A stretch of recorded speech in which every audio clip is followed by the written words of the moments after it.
पुराने जमाने में बनी इसराइल का एक बादशाह था जो काफिर होने के साथ साथ बहुत जालिम भी था, जो लोगों को खंजीर का गोश्त खाने पर मजबूर करता था और जो आदमी इनकार करता तो उसे सख्त सजाएं देकर हलाक करवा देता।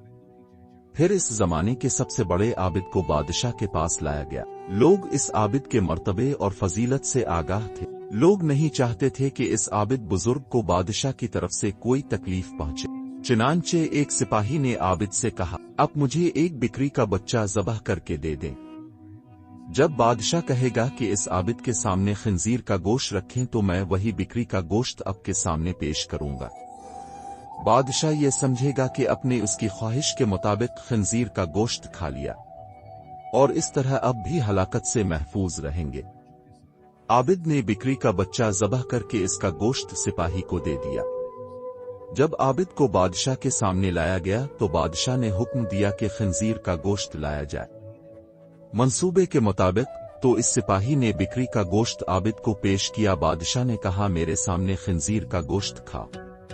आबिद ने कहा, मैं हर गज न खाऊंगा। ये सुनकर सिपाही ने इशारे गात से बताया कि ये वही रे का गोश्त है जो आपने दिया था, अब बिला झक खा ले। लेकिन आबिद ने बादशाह के सामने वो के मुन्ने वो गोश्त खाने से इनकार कर दिया। जालिम बादशाह ने सिपाहियों को हुक्म दिया कि उसे कत्ल को। जब आबिद कत्ल के लिए ले जाने लगे तो वही सिपाही करीब आया और कहा, अपने गोश्त क्यों ना खाया? बाखुदा ये वही गोश्त था जो आपने दिया था।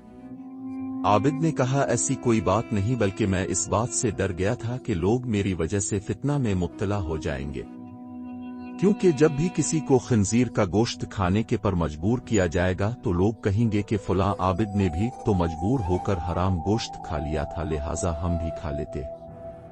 इस तरह लोग मेरी वजह से बहुत बड़े फितने में मुब्तला हो जाएंगे और मैं लोगों के लिए फितना हरगिज बनाना नहीं चाहता हूं। ये कहकर वो आबिद खामोश हो गया और जल्लाद ने इसका सर तन से जुदा जुदा कर दिया गया।